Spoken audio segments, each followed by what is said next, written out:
Hi, everyone. It's Kristin Sullivan with Just As Planned, the wedding podcast where we help brides and grooms to learn all about the new trends and talk with our preferred professionals in the industry to share their stories and their products. Today, I'm super excited to have Brian Franklin with me from Vows and Speeches. Hey, Brian, how are you? Hey, good to be here. Thanks. I'm well. Last time I saw you, you were in Las Vegas. I know you were hailing from the LA area, so thanks Right. for spending some time with us today. I was so excited to meet you in Vegas at Wedding MBA because it was very interesting to hear what you are doing. I'm going to let you share with our guests all about your journey and how you became to help out on these wedding parties. Sure. So we have a company that provides custom written vows. We write wedding speeches for those in the wedding party, help them write wedding speeches, essentially ghostwriting with them.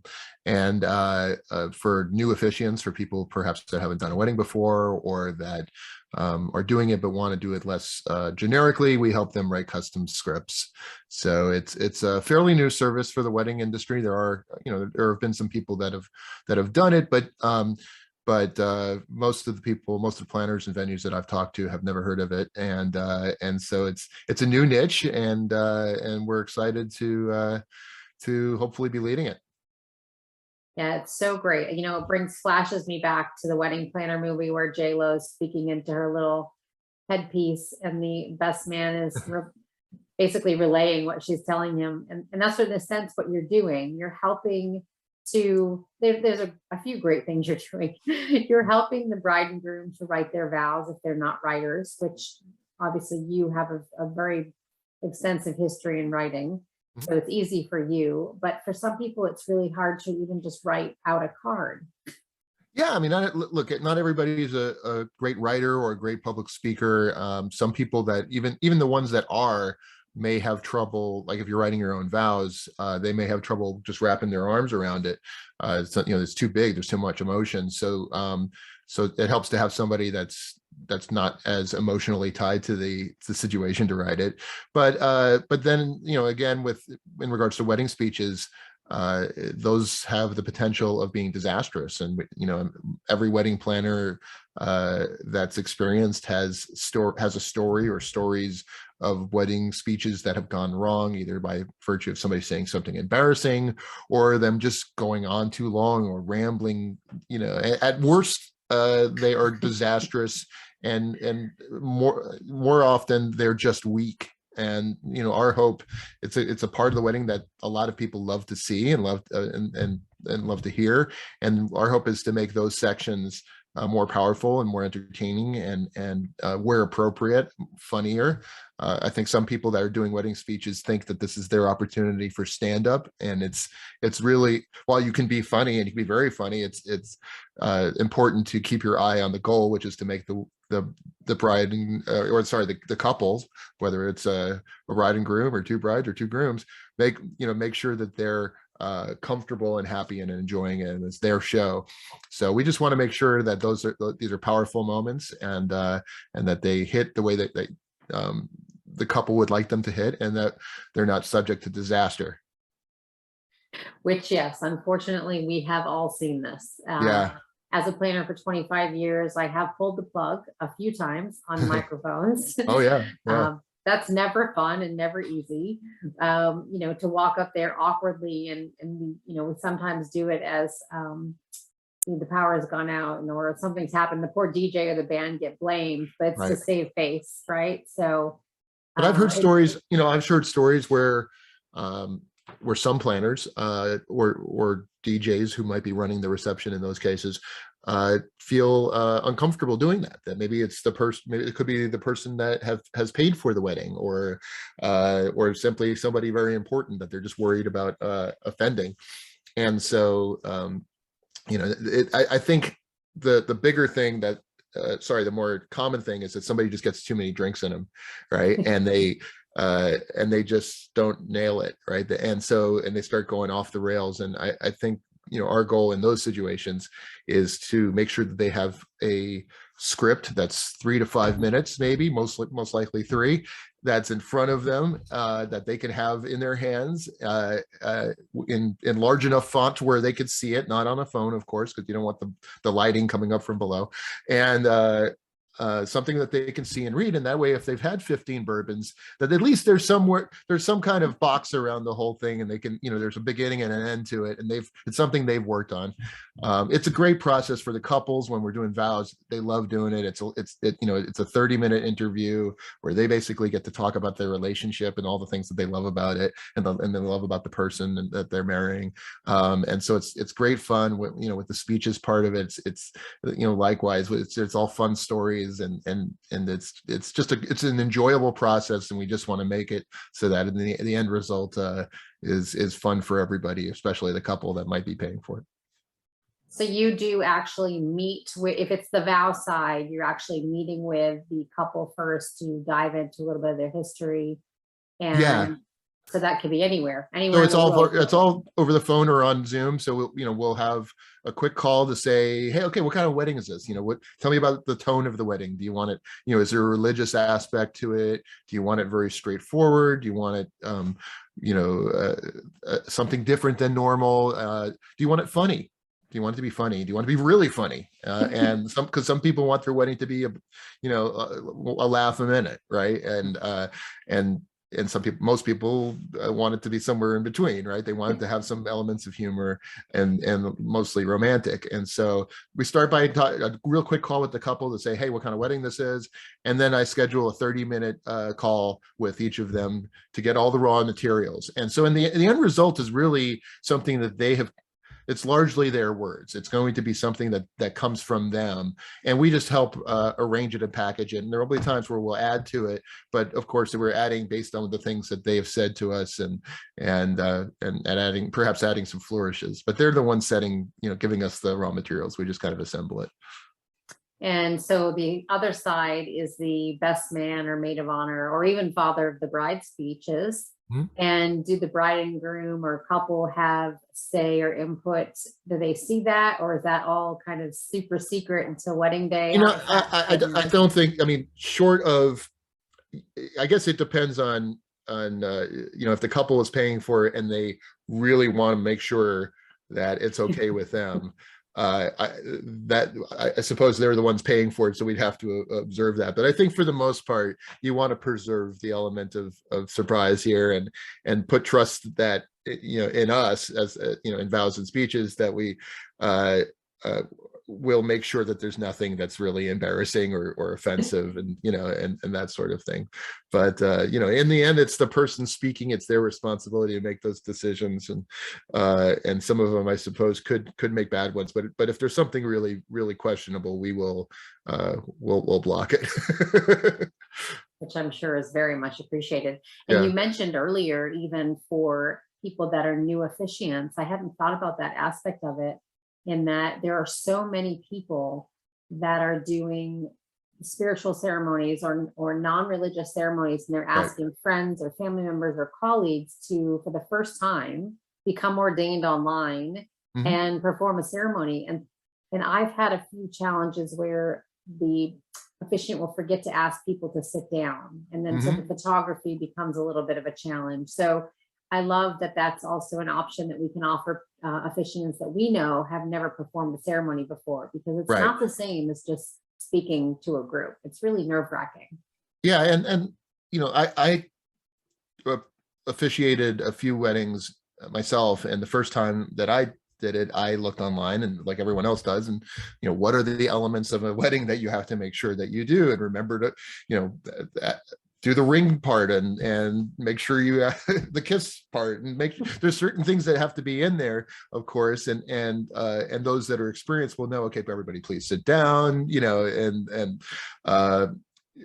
announcing the couple as they walk out, and that sort of thing. And so it helps to have somebody guide you. But I think that my approach to ceremonies is that this is an opportunity to explain to the audience why we're here. This is not just let's just do the ceremony. This is an opportunity to tell a story. Many of the people in the audience might not have even met one part of the couple, right? They might have flown in from out of town because they're family. So this is a great time to tell the story of the couple, tell some of the things about them. I like to ask the couple a lot more questions about what they like and about each other, and get really into the weeds of that, and put that into the ceremony, and add a few more laughs, and again, set the tone of the whole thing. And then you can go in, if they want vows, then you can go into vows. Otherwise, you just perform the ceremony and get straight to the cocktails. As we know, is very, very important. Absolutely. So you said 3 to 5 minutes is typically the length that you suggest for the speeches. And how about vows? Is there a set? I mean, for me, if they're doing their own vows, a minute or two at most. I think after that, it gets a little bit drawn out and tired. On the speeches side of things, going back a second, I mean, I think 3 minutes is perfect. 5 minutes is possible, but you have to have a really good speaker to do 5 good minutes. And so as we do it, we'll have a sense, is this somebody that's really going to nail it, that they're a natural public speaker and they're telling a story that might take a few extra seconds to get through, and otherwise, if they're not that great of a speaker, or you can tell that they don't have that much to say, then let's just keep it to 3 minutes at max, and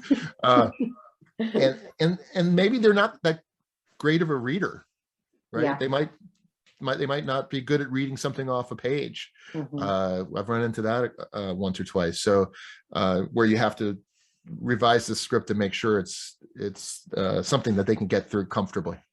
So, but yeah, 1 to 2 minutes on the vows, 3 to 5 minutes, preferably 3 on the speeches. On the ceremony side of things, I like it under 10 minutes myself.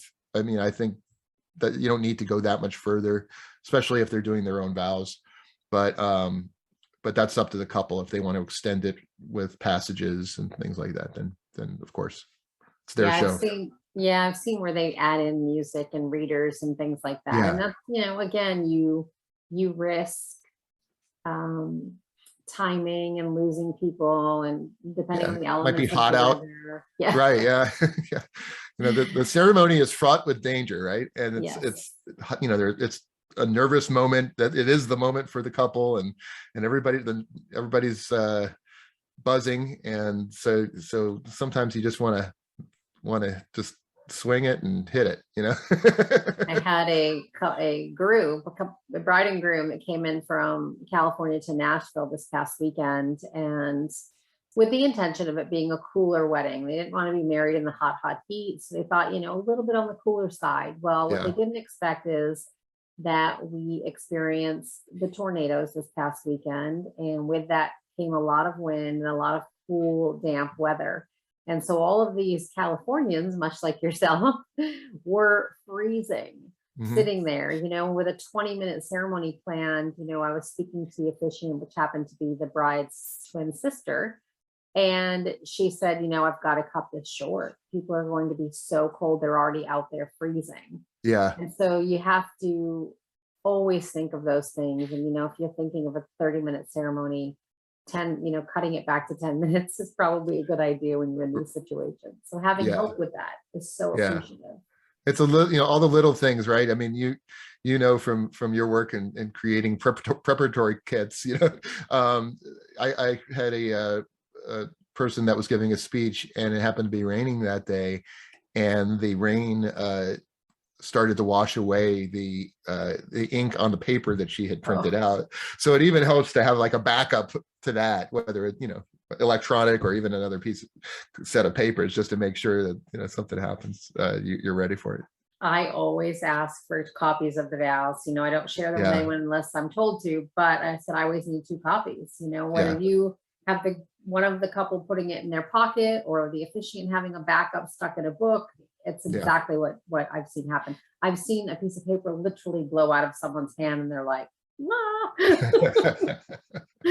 So you never know until you've been through it. I mean, obviously I've been through it a lot, so I understand. So people can reach out to you. I imagine you're on all social media outlets, but it's Vows and Yeah. So it's Speeches.com. Vows and Speech, AND Speeches. On the website, it's vowsandspeeches.com. VOWSAND Speeches, SPEECHES. And then the same on Instagram and Facebook. Perfect. And And we yeah, will no, we're post. just getting, we're getting started, but we're having a lot of fun, and it's been a riot. It really has. I bet it's fun. I bet it's really, I love hearing people's stories. It's obviously one of the first things that I ask them. So I Mhm. imagine that you have a lot of fun with it, learning about them and what they want to share with everyone. Yeah, it's really fun. Sometimes you run into people that aren't used to sharing their deepest emotions with strangers, right? So you have to ask questions a certain way just to get them to elaborate, and once they do, it's great. It's just fun. Yeah, the floodgates open, right? Absolutely. And then they're saying things that the other partner can't believe they said, but they did. They think I wrote it, but I didn't. It's great. Oh, that would be, to me, that's the part I love, is seeing, what each other did right. It's obviously a very emotional time anyway, but Yeah. to uncover that is very raw and very vulnerable and can be scary, I would imagine, if you don't know what's being written. Yeah, especially if you're in front of 100 and something people, right? And somebody's talking about it a certain way. But these are, I look, they're called vows, and they often include them, but they're really more declarations of love, and that's, I think, just something that you can, if you don't talk about what went wrong, then I think you pretty much can't go wrong. So And is it just yourself, or you have other writers with you? we have other writers. I've my one of my partners has the exact same background as I do. We both come from political speech writing and political communications, and so we've been doing that for a long time. And believe me, working with politicians is much less fun, and significantly harder. But yeah, we work with him, and then we have other writers that to help us if when we get stacked, and then my wife also is partnered with us and helps with sales and administrative work. So That's wonderful. And yeah, we it's great will, stuff. just for everyone watching, we'll be posting all of the ways that you can reach out to Brian and to connect with him in our podcast notes as well. Brian, where did you get married? I got married in Huntington Beach, and at the waterfront Hilton there. And ironically, we didn't write our own vows. That was my next question. We did have a great ceremony. It was fun. It was short because we wanted to get straight to the cocktails, but but we were short but sweet. But we didn't write our own vows. It was like, yes, yep, we're in. Okay, let's do this. Okay, straight to the cocktails. Yeah. But so it's kind of funny we're in this business, but it's good stuff. Well, yes, I understand that. The only reason I'm in this business is because my wedding went horribly wrong, and I vowed to never let that happen to anyone. Oh no. Yeah, I'm with you. And so if somebody wants to do a package, they can do that. That's an option. Yeah, for the planners out there, there's different ways to do it. I mean, some of the planners that we're working with, actually not just planners and venues as well. Some of the planners and venues we're working with are actually taking or inserting either the vows and the speech, or the vows which could be substituted for a speech if they weren't doing their own vows, putting it as part of their packages. But if they want to do a package price, which is a lot of couples do, they want to do their own vows, and then they'll help some or all of their wedding party with the speeches, then we'll come up with a custom price for them that's discounted accordingly. Okay, fantastic. We love it. I love that you're going to be included in our trend report for 2022 as well, because I think this is definitely going to be a trend that people are going to start taking advantage of. It's one less thing off their plate, and it takes the anxiety away, right? Yeah.